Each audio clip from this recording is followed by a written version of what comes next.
कहते हैं ठाकुर जी पीड़ा में आ जाते हैं, बीमार पड़ जाते हैं, स्नान करके ठाकुर जी को ज्वर आता है। अब शास्त्रीय दृष्टिकोण से देखें, तत्व की दृष्टिकोण से देखें तो भगवान को कोई पीड़ा नहीं हो सकती, ठाकुर जी कभी पीड़ा में नहीं जा सकते। लेकिन एक पीड़ा है जो ठाकुर जी को सताती है, और वो क्या है? हमारी अश्रद्धा, हमारा अविश्वास, हमारे द्वारा किए गए अपराध, वो भी धाम में आके, तीर्थ में आके, ठाकुर जी के सन्मुख, उससे ठाकुर जी को पीड़ा होती है। लेकिन महाप्रभु जगन्नाथ इतना प्रेम करते हैं। कोई बात है वहां पे? आप बार बार इशारा कर रही हैं, स्क्रीन नहीं दिख रही है तो कोई बात नहीं, आप जाके बोल दो, बीच में बोलेंगे तो कथा रुकती है। वो अभी भैया सो के नहीं आए होंगे, जिनका कार्य रहता है, आ जाएंगे तो करवा देंगे। हमारी बात ध्यान से सुनिए, क्योंकि समय कम है और हमको बातें बहुत करनी है आपसे। महाप्रभु जी को सबसे बड़ी पीड़ा क्या होती है कि कोई श्री क्षेत्र में आने के बाद पुरी में आने के बाद, महाप्रभु जी के दर्शन करने के बाद, महाप्रसाद पाने के बाद, सब वैष्णवों का संग करने के बाद, कथा श्रवण करने के बाद, इतना सब कुछ होने के बाद भी किंचित अविश्वास यदि ठाकुर जी के प्रति उसको होता है तो यह पीड़ा महाप्रभु जी को सताती है। इस क्षेत्र में आने के बाद, इतनी कृपा का अनुभव करने के बाद मेरा कल्याण होगा कि नहीं होगा, ये संशय जो उस व्यक्ति को होता है, ये पीड़ा महाप्रभु जी को सताती है। जलाभिषेक, रथारूढ़ नंद नंदन का दर्शन करने के बाद, इतना सब कुछ प्राप्त हो जाने के बाद भी उसको संशय है, ये पीड़ा महाप्रभु जी को सताती है। और उस पीड़ा को महाप्रभु जी अपने ऊपर लेकर के आगामी 15 दिनों के लिए शांत हो जाते हैं, मौन हो जाते हैं। और हमारा जो अविश्वास है, हमारी जो अश्रद्धा है, हमारे जो पाप कर्म हैं, हम जो यहाँ इस तीर्थ में आकर के, इस क्षेत्र में आकर के अशुद्ध क्रिया करते हैं, उन सब क्रियाओं को अपने ऊपर लेकर के उनका उपशमन करने के लिए 15 दिन के लिए महाप्रभु जी औषधि लेते हैं। वो औषधि महाप्रभु जी नहीं लेते, वो हमको देते हैं। आपकी अश्रद्धा दूर हो, आपका विश्वास दूर हो, आपने जो तीर्थ में जाकर के अपराध किया वो दूर हो, उसका नाश हो। इसलिए महाप्रभु जी अनवसर में चले जाते हैं। ऐसा देव कौन हो सकता है?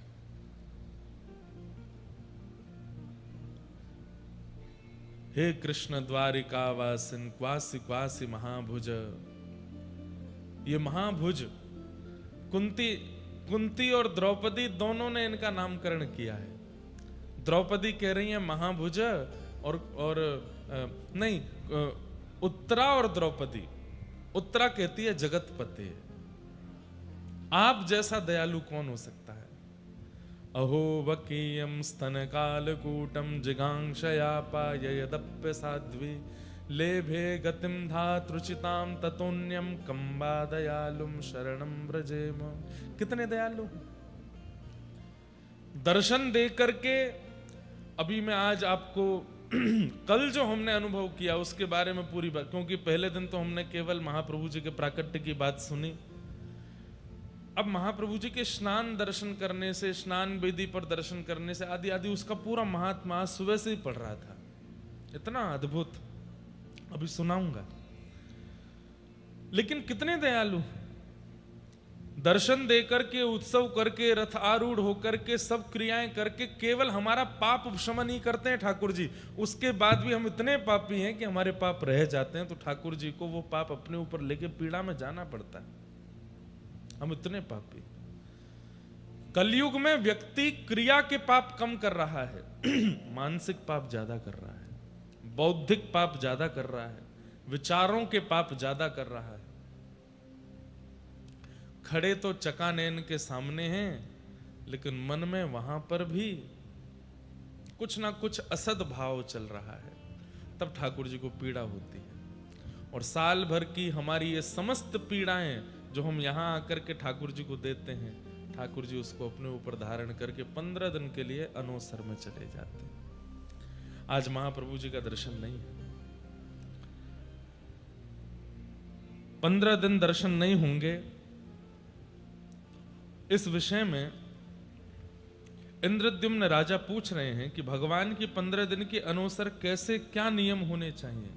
तब ब्रह्मा जी उत्तर देते हुए कहते हैं, 10 पंच दिनानैवं वासां वर्ण दृष्टितम कर्तव्यम तंत्र किम कर्मं वक्तव्य कमलासन। विशेष रूप से पुरी में निवास करने वाले और श्री जगन्नाथ जी की सेवा करने वाले और जिनके घर में भी महाप्रभु जी का स्वरूप विराजमान है, उनको ये बात ध्यान से सुननी चाहिए। जो लोग लाइव सुन रहे हैं वो भी सुनिएगा। 15 दिन स्नान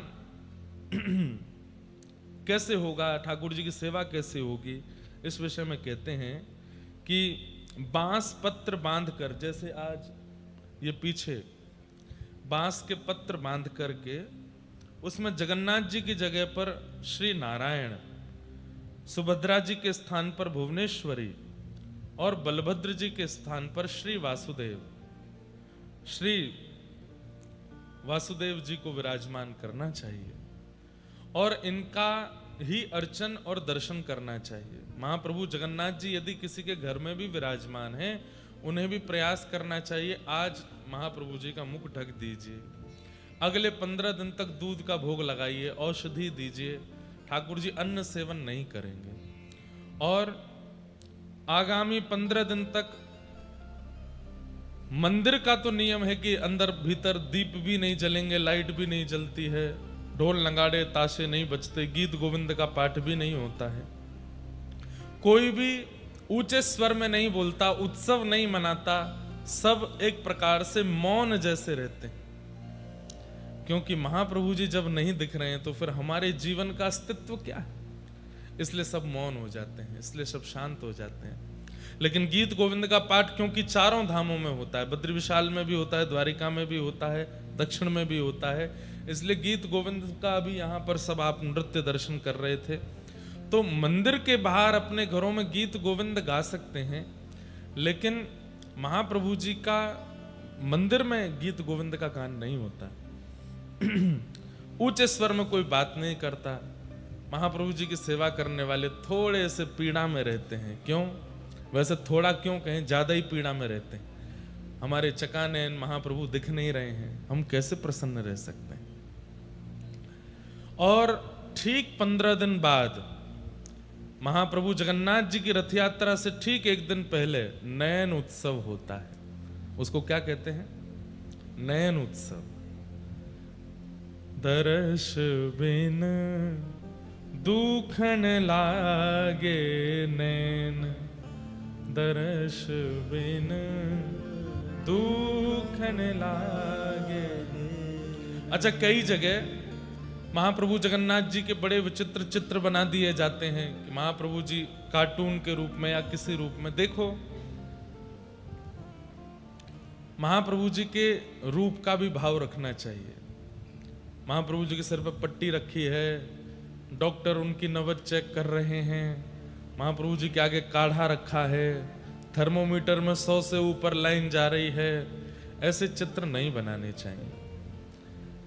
वो बहुत अंतरंग भाव है महाप्रभु जी का।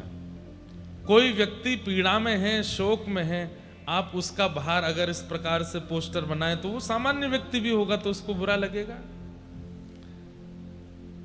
महाप्रभु जी हम सब वैष्णव। अच्छा, एक बात तो मैंने कह दी कि हम सब लोगों के पाप को ठाकुर जी अपने ऊपर लेते हैं, हम सब के द्वारा की गई असत क्रियाओं को ठाकुर जी अपने ऊपर ले। पर एक बात और मेरे को लगती है कि स्नान पूर्णिमा की रात्रि को ही वैष्णव अपने अपने घर लौटने लग जाते हैं, तो हम सब भक्त दर्शन करके वापस जाते हैं तो हमारी याद में भी ठाकुर जी बीमार पड़ते हैं, अपने भक्तों की याद में कि अब ये सब जा रहे हैं, अब ये सब मुझसे। क्योंकि स्नान पूर्णिमा आने वाली है तो पहले ही 1 सप्ताह पहले, 10 दिन पहले से भीड़ आ जाती है। जगन्नाथपुरी में खूब भीड़ होती है, महाप्रभु जी का उत्सव होता है और अभी चंदन यात्रा होके चुकी, फिर उसके बाद में अधिक मास भी निकला है, फिर अभी रुक्मणी कृष्ण विवाह उत्सव भी हुआ। इतनी भीड़ आई, इतने वैष्णवों का दर्शन करके महाप्रभु जी चकाचक हो गए थे।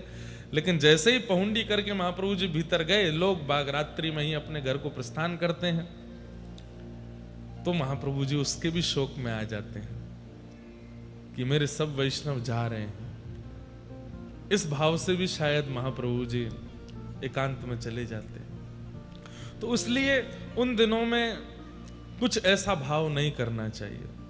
जहां कहीं भी जगन्नाथ जी का स्वरूप है, चित्रपट है, चित्रपट तो रख सकते हैं, लेकिन बाकी कई स्वरूप हों उनको ढक देना चाहिए और केवल प्रार्थना करो कि महाप्रभु जल्दी मिलो। जब से तुम बिछुड़े पिए मोरे, जब से तुम बिछुड़े ने कहूँ पायो न चैन, ने कहूँ दर्श बिन दुखन लागे नैन, दर्श बिन दुखन लागे। कल महाप्रभु जगन्नाथ जी के स्नान दर्शन कितने लोगों ने किए? सब नहीं किए। कोई रह तो नहीं गया था? कोई रह गए थे क्या? कौन कौन ने नहीं किया हाथ ऊपर करो। मतलब आप दर्शन ही नहीं करने गए, कल गए ही नहीं, मंदिर के सामने ही नहीं गए। कोई बात नहीं, जो करके आए हैं उनको देख लो, उसी से ही आपको पुण्य फल प्राप्त हो जाएगा।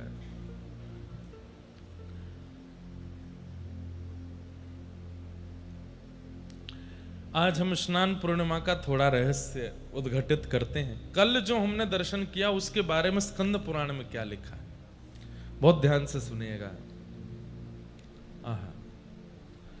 न तस्य पाप संबंधम आत्मनि प्रभविष्यति, यात्रा कृत विधम वक्षे शृणुध्वं मुनयः परम। जो व्यक्ति सर्वतीर्थमयात् कूपाद् उद्धतेन सुगंधिना वारिणा स्नाप्यमानं तु यो ज्येष्ठा पश्यते हरिं।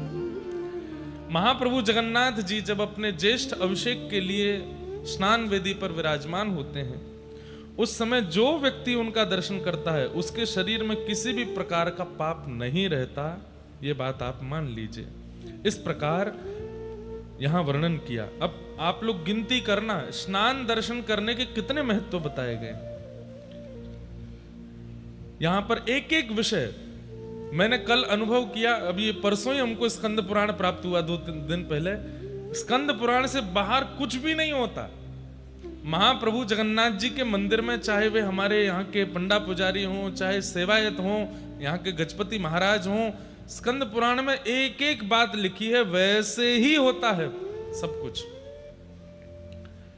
क्या लिखा है कि शनै शनैस्ततो निर्ण्यु हरिम हलिपुरसरम ब्राह्मणा क्षत्रिया वैश्या राज्ञां सम्मानितात्रता चमरैस्तालवृन्तैश्च विजयमानं निरन्तरं पुराकृतांगलेपं तं विष्णोरंगानहाप्येत। आप कह रहे हैं कि स्नान ज्येष्ठ पूर्णिमा के दिन, जिस दिन महाप्रभु जगन्नाथ जी का जन्म तिथि है, ठाकुर जी की प्राकट्य तिथि है, उस दिन सब तीर्थ में जलों को एक रात्रि पूर्व अधिवासन करने के बाद में, उनको सुगंधित करने के बाद में, सुबह सबसे पहले तरंतर बलभद्र जी को आगे करके, सुभद्रा जी को मध्य में करके, और अंत में कृष्ण स्वरूप श्री जगन्नाथ जी को लेकर के चलना चाहिए। किन किन को उस यात्रा में रहना चाहिए महाप्रभु जी के आसपास? बोले राजा जिनको नियुक्त करें, सम्मान से ब्राह्मण क्षत्रिय वैश्य जो राजा के द्वारा नियुक्त हैं महाप्रभु जी की सेवा में, वे सब चमर बजाते हुए नाद करते हुए, खूब नृत्य करते हुए, महाप्रभु जी की पहुंडी करते हुए उनको स्नान वेदी की ओर लेकर के जाएं। फिर वर्णन क्या कर रहे हैं?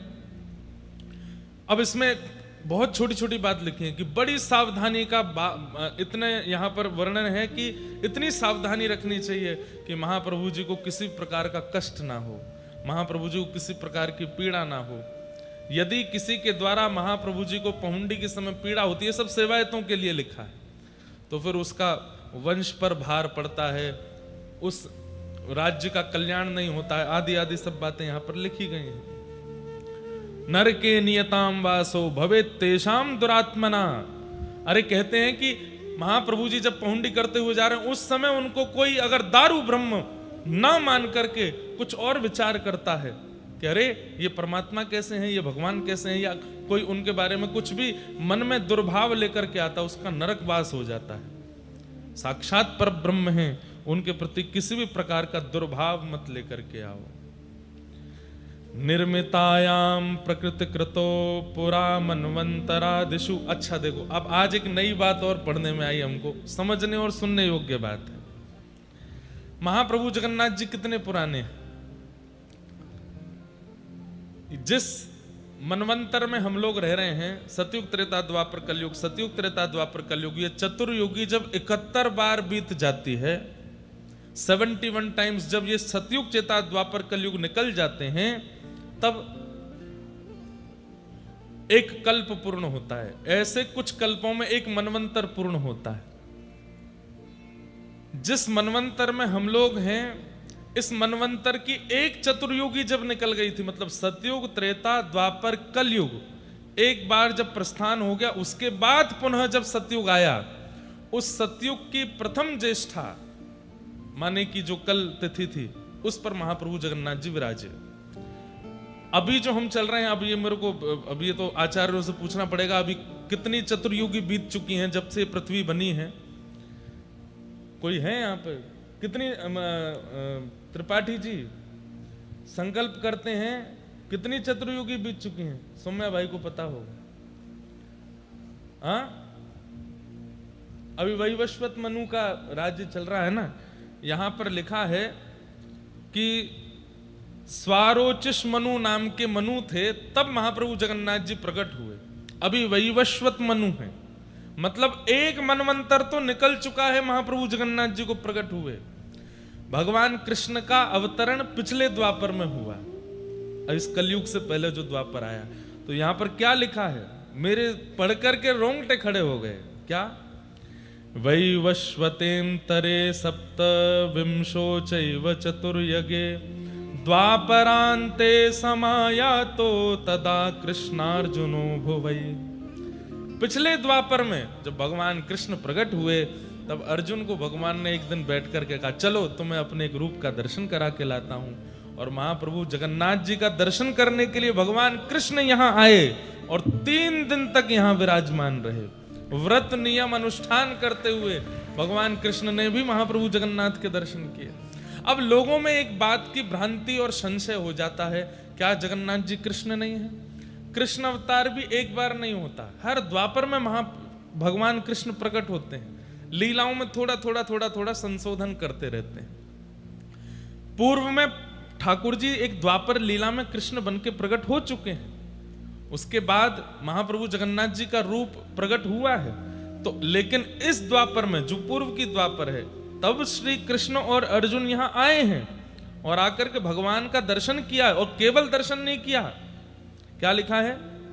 त्रिदिनानि स्थितावत्र व्रतस्तथो मधुसूदनम। 3 दिन यहां रहे। और 3 दिन कैसे रहे? बोले व्रत नियम करके, जो श्री क्षेत्र के नियम उन सबका पालन किया। भक्त्या संपूज्यतम स्थित्वा जगमत्तु द्वारकाम पुनः।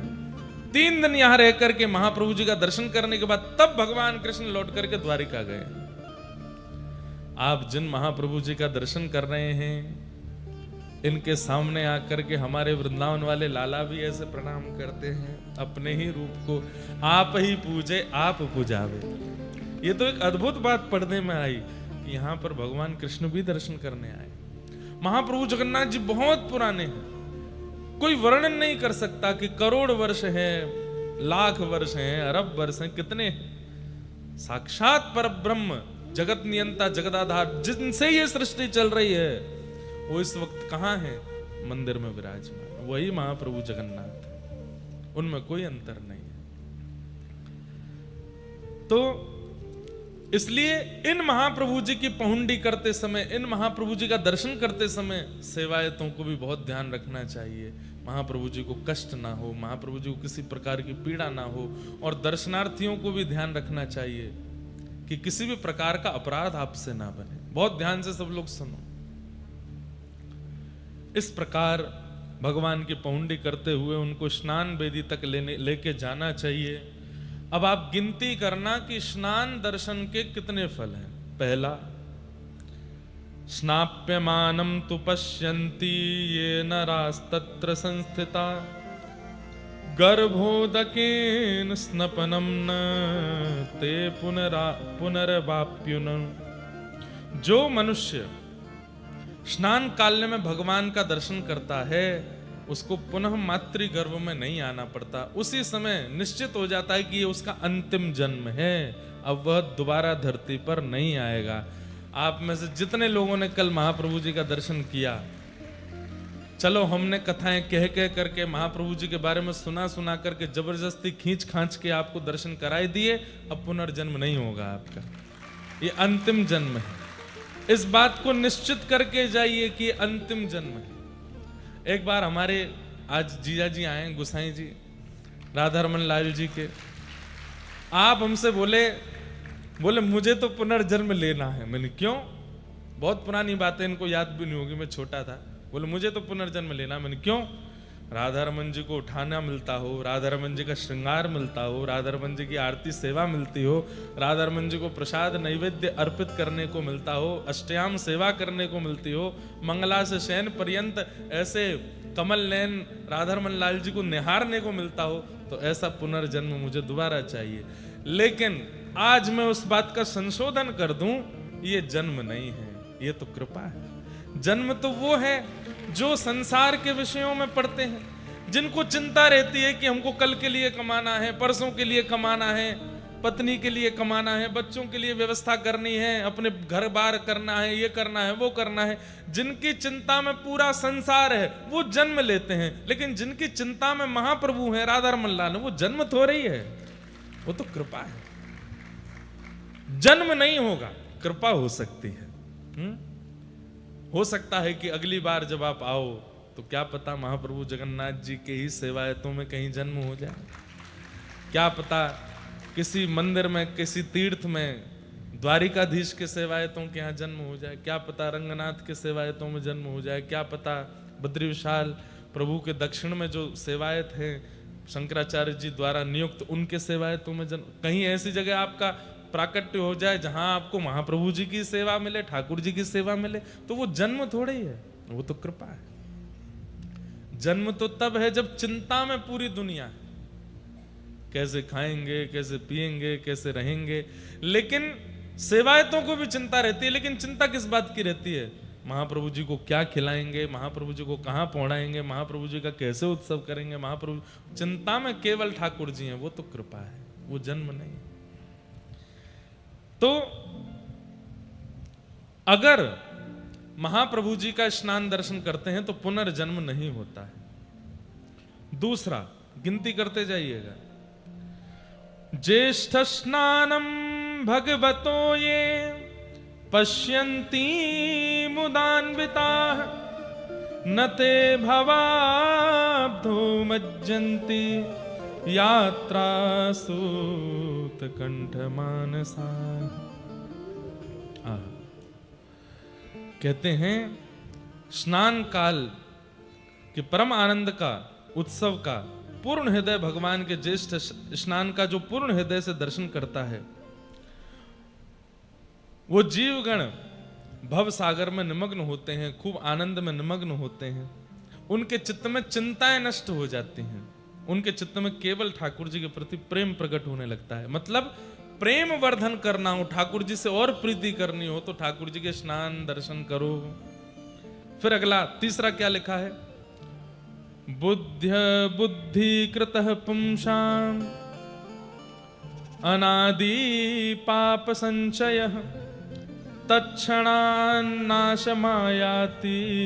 पश्यताम स्नपनम हरे। जो व्यक्ति महाप्रभु जगन्नाथ जी के स्नान का दर्शन करता है, बाल्यकाल से लेकर के अब तक ज्ञात अज्ञात रूप से जो भी पाप हुए हैं सब नष्ट हो जाते हैं, तत्क्षण खत्म हो जाते हैं। चौथा, अब यहां पर 3-4 बात कहने के बाद में लोगों को लगता है ना बड़ा चढ़ा करके बोल रहे हैं, तो यहां पर अब अगले भाव में क्या कह रहे हैं, व्यास जी महाराज लिखते समय कह रहे हैं सत्यम सत्यम पुनः सत्यम। बोले मैं 3 बार कह रहा हूं, सत्यम सत्यम पुनः सत्यम ब्रवमी द्विज पुंगवा सर्व संताप समन शेष मलनाशनम। मेरी बात को आप बढ़ा चढ़ा करके अतिशयोक्ति में मत लीजिएगा। सत्यम सत्यम सत्यम, मैं 3 बार सत्य कहकर के बोल रहा हूं कि मैं जो स्नान करते हुए महाप्रभु जगन्नाथ जी के पुण्य बता रहा हूं ये बिल्कुल सत्य हैं। इससे बड़ा उत्सव इस ब्रह्मांड में कोई नहीं है, महाप्रभु जगन्नाथ जी का स्नान दर्शन करना। स्नपनम श्रीपते ज्येष्ठ्याम यदि भक्त्या विलोकितम प्रायश्चित्त निमित्तानि यानि पापानि सन्ति वे। जो लोग अपने पाप का प्रायश्चित करना चाहते हैं, मतलब अपना पाप याद है मैंने ये पाप किया है और मैं इसका क्या करूं, कैसे करूं, इससे कैसे बचूं, इसका प्रायश्चित क्या करूं, तो बोले प्रायश्चित करने में कुछ समझ ना आ रहा हो कि क्या प्रायश्चित करें, तो ज्येष्ठ पूर्णिमा के दिन महाप्रभु जगन्नाथ जी का स्नान दर्शन कर लो, आपका प्रायश्चित हो जाता है, सारे पापों से आप मुक्त हो जाते हो। तानि सर्वाणि क्षीयन्ते पश्यतां, 4 हो गए हैं, 5वां बता रहे हैं। तानि सर्वाणि क्षीयन्ते पश्यतां स्नपनम हरे नातः परतरम कर्म यानायासेन मोचनम। इससे बड़ा कोई पुण्य इस सृष्टि में नहीं है, इस बात को श्री व्यास जी महाराज यहां पर वर्णित कर रहे हैं।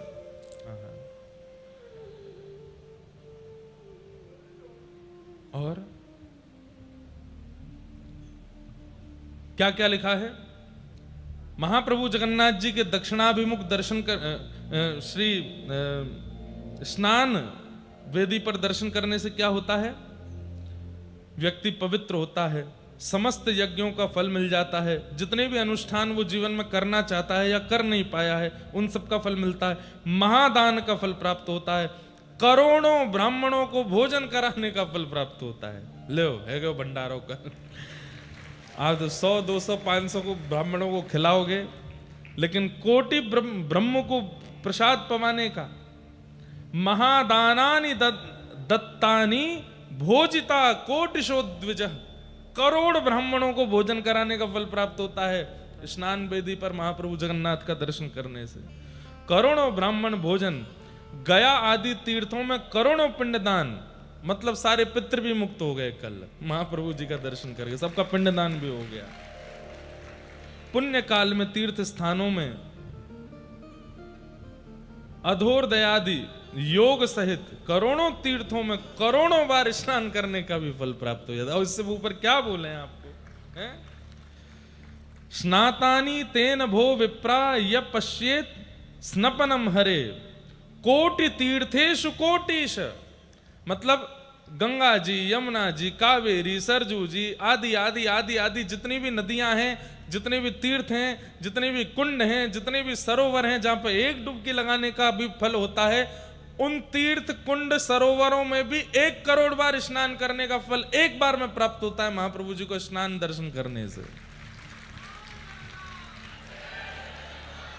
बताओ इतना पुण्य देने वाले कोई देव है? और किस लिए दे रहे हैं? कि हम पाप मुक्त रहें, ताकि पाप मुक्त रहेंगे तो मृत्यु के बाद उनको प्राप्त कर लेंगे, केवल हमारे लिए महाप्रभु जी इतना योग बल देते हैं। भगवान के स्नान धरने से श्रेयस्कर कर्म किसी शास्त्र मार्ग में दृष्ट नहीं होता। यह भी लिखा है। सत्यम सत्यम पुनः सत्यम, दूसरी बार आया ये श्लोक, सत्यम सत्यम पुनः सत्यम ब्रवीमि द्विज पुंगवा, नातः श्रेयस्करम कर्म शास्त्र दृष्टे प्रतिष्ठितम।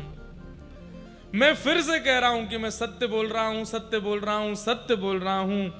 इतना पुण्य किसी शास्त्र में और किसी भी क्रिया को, किसी भी पुण्य कर्म को करने से प्राप्त नहीं होगा जो स्नान वेदी पर महाप्रभु जगन्नाथ के स्नान दर्शन करने से प्राप्त होता है।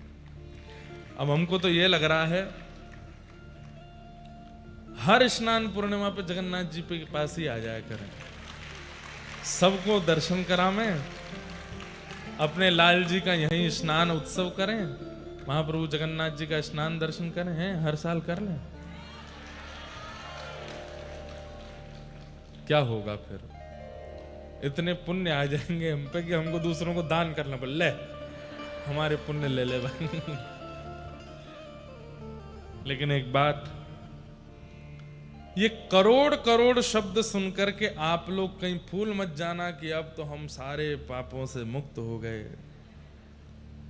एक बात बोलें, हम इस पृथ्वी पर खड़े हैं, यहां जन्म लेकर के आए हैं, इसका मतलब हमारे पाप भी अधिक हैं। हमारे पापों की कोई गणना नहीं है, हमारे पापों की कोई गिनती नहीं है। इसलिए महाप्रभु जी ने खोल दिए कि भाई मेरा एक दर्शन कर लो, स्नान दर्शन कर लो, कोटि पुण्य प्राप्त होगा। क्यों? क्योंकि तुम्हारे पाप तो खरबों में हैं, तुम्हारे पाप तो जाने कितने हैं, थोड़े तो कम होंगे। इसलिए कहीं फूल मत जाइएगा कि अब तो हम मुक्त हो गए। कहीं फ्लाइट में, ट्रेन में स्पर्श मत करना, हमारे अंदर बहुत ज्यादा पुण्य है, ऐसा नहीं करना। हमारे पाप तो इतने हैं कि ऐसा लगता है समुद्र में से केवल एक जग भर के जल निकाल दिया होगा। समुद्र अथाह तो अभी भी भरा पड़ा है। इसलिए कहीं एक बार स्नान दर्शन करने के बाद आप मन बना लो कि बस अब तो हो गया सब, अब कुछ करने की आवश्यकता नहीं। ठीक है, पुनर्जन्म नहीं होगा, पुनर्जन्म, लेकिन पूर्व के भी तो नष्ट करने। तो हर साल जब तक जीवित हो स्नान दर्शन करते ही रहो। ठाकुर जी के रथ आरूढ़ होने का दर्शन उसकी अलग महिमा है, लेकिन कह दें तो कोई अतिशयोक्ति नहीं, किंचित तनिक ज्यादा महिमा ठाकुर जी के स्नान दर्शन की है। ये बात तो यहां पर स्वयं कह रहे हैं, नातः श्रेयस कर्म कर्म शास्त्र दृष्टे, इससे श्रेष्ठ कर्म शास्त्र में मुझे दिखता नहीं है। भगवान को स्नान करते हुए देखना, प्रतिष्ठितम। आहा, अब एक बात बहुत पते की, यदेव पुण्य मुदितम स्नान दर्शन कर्मणि। अगली बार, अभी तो हमने खंड खंड में कथा की, थोड़ा सा भगवान के प्राकट्य की कथा सुना दी, इंद्रद्युम्न राजा का थोड़ा थोड़ा प्रसंग सुना दिया, आज जैसे स्नान उत्सव सुना दिया। अगली बार अगर कोई क्रम जगन्नाथपुरी का बनेगा, आद्योपांत आपको भगवत कृपा से, जगन्नाथ जी कृपा से स्कंद पुराण सुनाएंगे, पुरुषोत्तम महात्मा पूरा सुनाएंगे, बिल्कुल प्रारंभ से विश्राम तक, एक एक बात क्या लिखा है, कैसे है। बहुत अद्भुत है, ये तो सबको पता होना चाहिए। ऐसी बात हमको पढ़ने के बाद मन में आने लगी। और ये सब कृपा, पहले दिन जब यहाँ आए तो यहाँ के गजपति महाराज ने हमको आज्ञा की कि आप स्कंद पुराण की कथा करो, स्कंद पुराण से लेकर के महाप्रभु जगन्नाथ जी का यश कहिए। और ये देख करके इतना सुख मिल रहा है कि कितना सुंदर भाव है। अभी तक जो हम बताते आए उनसे भी लाख गुना सुंदर भाव तो यहां वर्णन है। क्या लिखा है?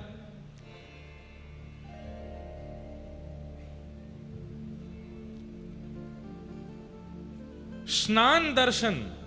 अब कई लोगों के मन में संशय आ गया कि महाप्रभु जगन्नाथ जी के ऊपर जब जल पधराया जा रहा था, वो दर्शन स्नान दर्शन है, या पहुंडी करके महाप्रभु जगन्नाथ जी जब स्नान वेदी पे विराजते हैं तब से लेकर रात्रि तक कभी भी दर्शन किया जाए उसको स्नान दर्शन माना जाता है। ये संशय मन में आ गया। तब कह रहे हैं, यदेव पुण्य मुदितम स्नान दर्शन कर्मणि तत्फलम वाप्नोति दृष्ट्वा मंचस्तमुच्यतम। बोले कि ठाकुर जी पहुंडी करके जब आते हैं और जैसे ही स्नान वेदी पर बैठते हैं और जब तक स्नान वेदी पर बैठे हैं तब तक दर्शन करना वो स्नान दर्शन ही है, उसका समान फल है।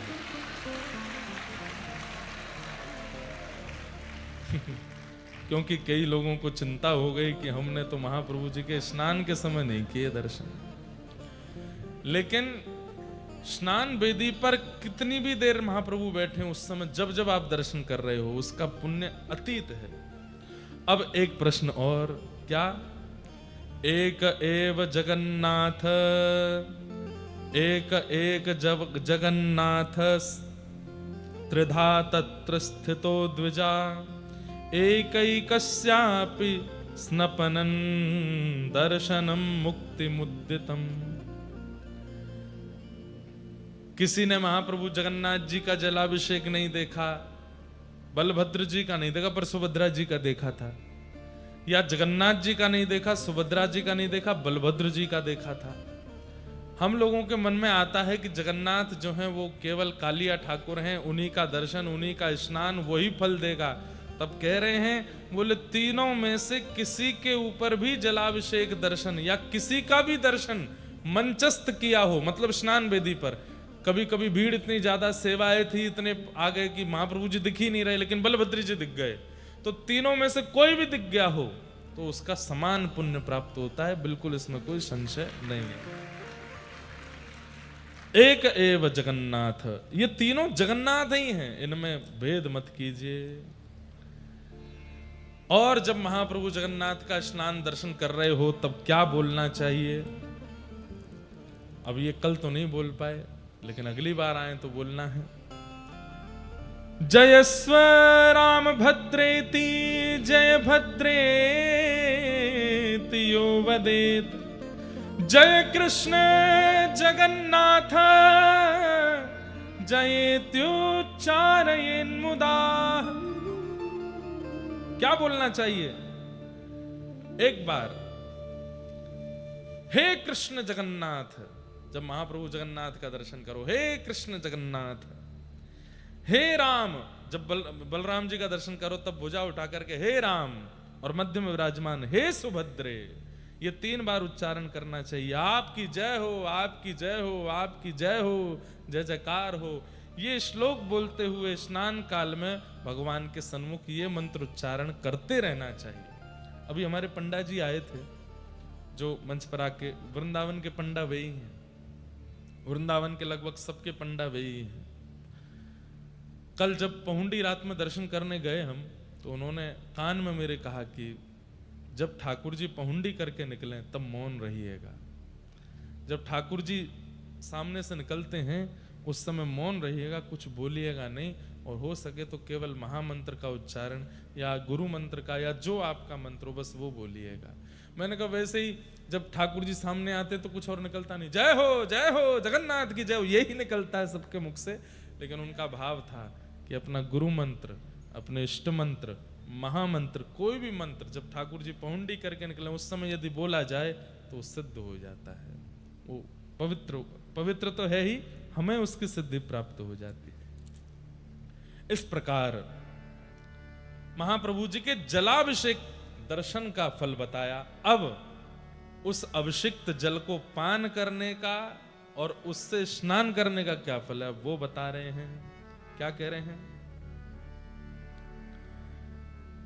भद्रासन में बैठ करके महाप्रभु जगन्नाथ जी के अभिषिक्त जल उसका पान करके उसको सिर पर धारण करना चाहिए, उससे स्नान करना। अब इतना तो मिलता नहीं कि स्नान हो, तो क्या करें, थोड़ा जल पी के जो थोड़ा बच जाए उसको ऐसे अपने सिर पर। अच्छा, ये पीना कैसे चाहिए ये तो किसी को आता ही नहीं है। ठाकुर जी का चरणामृत हो या वो सदैव बंधुओं हाथ में लेकर के इससे मुख स्पर्श नहीं होना चाहिए। ये आप या इतना, एक तो ऐसे मुद्रा बनाइए कि वो इतने में आ जाए और उसको सीधे मुख के अंदर स्पर्श मत कराइए, सीधा डालिए मुंह खोल करके। मुख में जाएगा, थोड़ा मुख पे लग जाएगा, उसको मुख पे पहुंच लीजिए। लेकिन महाप्रभु जगन्नाथ जी के मंदिर में कुछ झूठा नहीं होता, महाप्रसाद भी झूठा नहीं होता, जल भी झूठा नहीं। कल यहाँ पे ठाकुर जी का जो जब पौंडी करते समय जल पीते हैं तो वो पधराया गया, तो हम पीने, बोले नहीं मुंह लगा के पीजिए। मैंने कहा झूठ, अरे ये महाप्रभु जी का है, यहाँ पे कुछ झूठा नहीं होता, सब पान कर जाते हैं। पर फिर भी आप लोगों को ऐसे ही उसका पान करना चाहिए और सिर पर धारण कर लेना चाहिए। ऐसे में नहीं हो पाता तो ऐसे लेकर के उसको ऐसे धारण करना चाहिए, ताकि हाथ आपका झूठा ना हो, अपवित्र ना हो। महाप्रभु जी के जल, स्नान युक्त जल का सेवन करने से और अपने सिर पर धारण करके उसका स्नान मानने, स्नान मतलब पूरा नहाना नहीं होता, केवल मस्तक पर धारण कर लो, नेत्रों से लगा लो, वक्ष पर लगा लो, ये स्नान है। उसका क्या है पुण्य? अपुत्रामृत वत्सा वा वंध्या वापि लभेत सुतम सुभगः सर्वलोकानां निर्धनो धनवान भवेत्। सुभगः सर्वलोकानां निर्धनो धनवान भवेत्। पहला, यदि कोई अपुत्र है मतलब संतान नहीं है तो उन पर भगवान कृपा करते। कोई वंध्या है, संतान जन्म नहीं हो रही है, पुत्र जन्म नहीं हो रहा, पुत्री जन्म नहीं हो रहा, उस पर ठाकुर जी कृपा करते हैं। और मात्र पुत्र का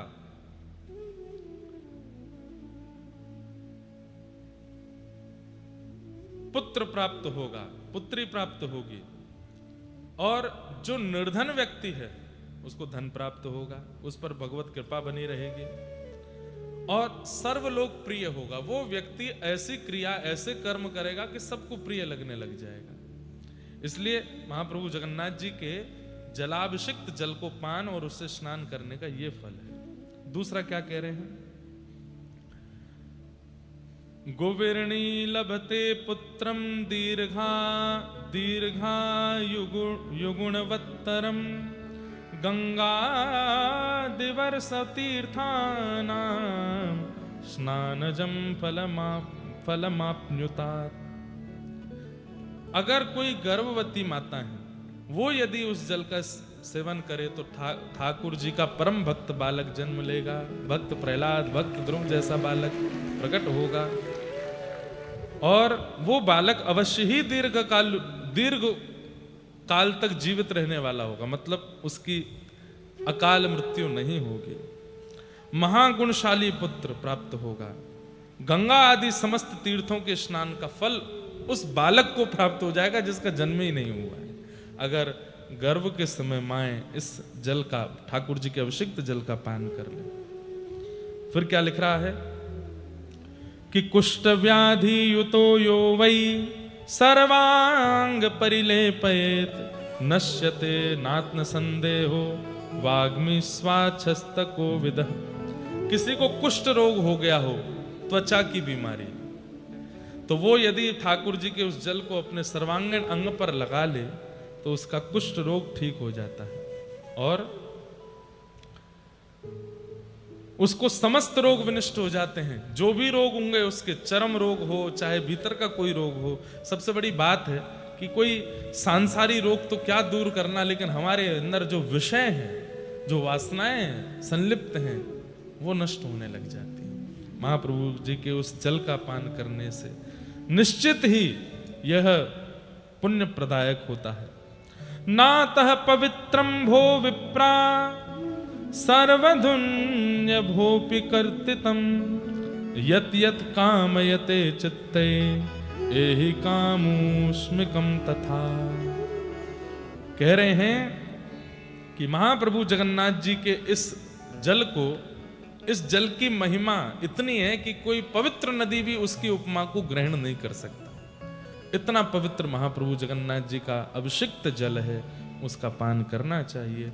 ऐसे विष्णु स्नानावशेषेण तायेन लभ्यते फलम स्नान दर्शन नजम पुण्यम धर्मात्मा लभते ध्रुवम। कितना पुण्य प्राप्त होता है उसको प्राप्त करने से, इसका तो वर्णन नहीं किया जा सकता। अतएव मनीषी गणों का कथन है कि धर्मात्मा व्यक्ति को स्नान दर्शन जनित पुण्य निश्चित प्राप्त होता है और व्यक्ति को साल में एक बार महाप्रभु जगन्नाथ जी का स्नान दर्शन अवश्य अवश्य अवश्य करना चाहिए। इस प्रकार महाप्रभु जगन्नाथ जी का स्नान दर्शन होता है। अब एक पन्ना पलट ही रहा था मैं, तो मैंने एक बात और पढ़ी, एक बात और सुनी। वो क्या? कितनी सुंदर बात। तस्मिन् काले हरिं पश्येत् व्रजन्तं दक्षिणामुखं रामं भद्रं च यो मर्त्यो न स प्राकृत मानुषः। महाप्रभु जगन्नाथ स्नान वेदी से जब वापस लौटते हैं, उसको कहते हैं ठाकुर जी पुनः पहुंडी करते हुए जब वापस जाते हैं, उस समय ठाकुर जी दक्षिणाभिमुख यात्रा करते हैं। उस यात्रा का यदि कोई व्यक्ति दर्शन कर रहा है तो वो व्यक्ति सामान्य नहीं है। हमारे जितने भी विप्रगण बैठे हैं, जिनको हम जबरदस्ती खींच के रात में ले गए, हमारे जीजा जी भी बैठे हैं, आइए पंढरीनाथ आए हैं, अलारनाथ जी आए। आज से महाप्रभु जगन्नाथ जी का दर्शन यहाँ से 20 किलोमीटर दूर अलारनाथ में होगा, तो अलारनाथ भगवान के रूप में पधारे। एक यहाँ पर एक वो लगा दीजिए, कुर्सी या सोफा लगा दीजिए, बैठ जाएंगे ठाकुर जी। वाह। श्री चैतन्य महाप्रभु का कथन है कि 15 दिन जब महाप्रभु जी का दर्शन जगन्नाथपुरी में नहीं होता, तो समीप में ही अलारनाथ नाम का एक स्थान है, वहां पर महाप्रभु जी विराजमान होते हैं और वहां उनका दर्शन करने से जगन्नाथ दर्शन का फल प्राप्त होता है। बोलो अलारनाथ भगवान की। वाह। आप प्रसाद लाए हमारे लिए। जय।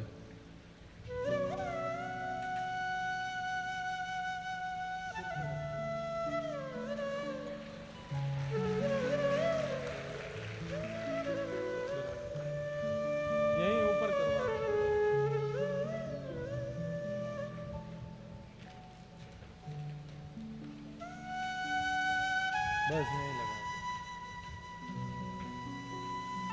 विराज जाओ तो।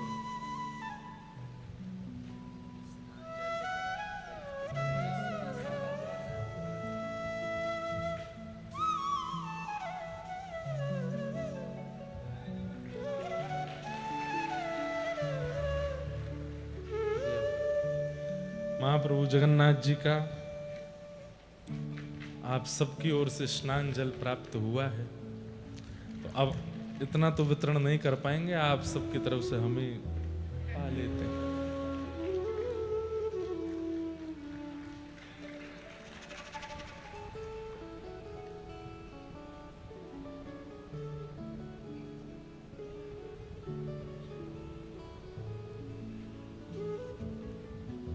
कितनी कृपा करते हैं ठाकुर जी। कल जब हम स्नान दर्शन करने गए थे तो बहुत भीड़ लगी थी, नहीं जा पा रहे थे और स्नान प्रारंभ हो गया था। सामने ही थे ठाकुर जी, लेकिन भीड़ इतनी थी कि दिख नहीं रहे थे, स्नान चल रहा था। और वहां ऊपर से जब स्नान जल लेके पंडा पुजारी सब दौड़ते हैं और जनता उनके पीछे भागती है, नेक जल दो।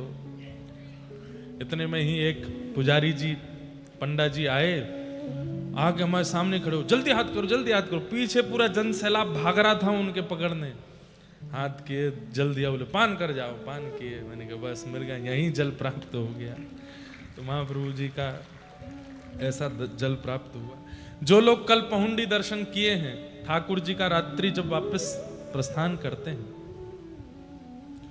तो महाप्रभु जगन्नाथ जी जब स्नान वेदी पर विराजमान होते हैं, स्नान वेदी से जब वापस मंदिर की ओर मुड़ते हैं तब दक्षिणाभिमुख यात्रा करते हैं। तो एक बार ठाकुर जी जब स्नान वेदी से उतर करके जब इधर की ओर देखते हैं तब ठाकुर जी दक्षिणाभिमुख होते हैं। उस समय ठाकुर जी का यदि कोई दर्शन कर रहा है तो तस्मिन् काले हरिं पश्येत् व्रजन्तं दक्षिणामुखम रामम भद्राम च यो मर्त्यो न स प्राकृत मानुषः। वो प्राकृत, वो सामान्य मानव नहीं है जो उस समय ठाकुर जी का दर्शन कर रहा है। तो जिन जिन को हम खींच के ले गए थे रात में, हमको तो बलभद्र जी का दर्शन पहुंडी करने के बाद में फिर हम वापस आ गए थे, क्योंकि स्वास्थ्य थोड़ा अनुकूल नहीं लग रहा था, सुबह कथा कहनी थी। लेकिन मुझे दिक्कत नहीं है, मैं तो फिर भरपाई कर लूंगा। मैं रथ यात्रा में फिर से आ जाऊंगा, कैसे भी आ जाऊंगा। मैं तो कहीं भी, मैं तो कर लेता हूं, महाप्रभु जी की कृपा कर दे। और ये मुझे विश्वास, अभिमान नहीं है, विश्वास है कि वो फिर से बुला लेंगे। तो मैं तो निकल गया था, लेकिन बाकी सबको मैं रोक के गया। मैंने कहा अभी बलभद्र जी गए, सुभद्रा जी, जगन्नाथ जी आएंगे, दर्शन करके ही लौटना, इसका फल सामान्य नहीं हो सकता। महाप्रभु जी पहुंडी करते हैं, उसका बहुत बड़ा फल है। क्या फल है, अब यहां वर्णन कर रहे हैं।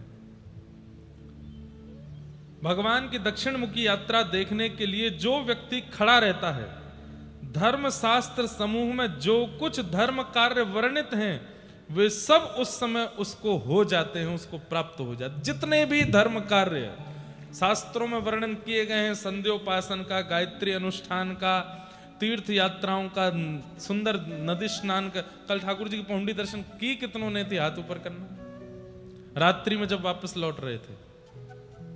आप लोग भी हाथ ऊपर कीजिए। और कौन था हमारे परिकर में से, हाँ, जिनको खींच खींच के ले गए थे हम, आप सबने किए। भगवान की दक्षिण मुखी यात्रा देखने के लिए जो व्यक्ति खड़ा रहता है, धर्मशास्त्र समूह में जो कुछ धर्म कार्य वर्णित हैं, वे सब उस समय उसको प्राप्त हो जाते हैं। जो मनुष्य स्नात भगवान मुरारी की दक्षिणाभिमुख गमन काल में दर्शन करता है, वह स्नान दर्शन हेतु समस्त पुण्यों को प्राप्त कर ले। मतलब पूरे दिन दर्शन नहीं कर पाए, रात्रि में दक्षिणाभिमुख ठाकुर जी का दर्शन कर लेते हैं, तो पूरे दिन दर्शन, सामने खड़े रह के दर्शन करने का जो फल पंडा पुजारियों को प्राप्त हो रहा है, वो रात्रि की पहुंडी देखने से प्राप्त हो जाता है। इतना फल ठाकुर जी के सुंदर उस भाव का यहाँ पर बताया गया है।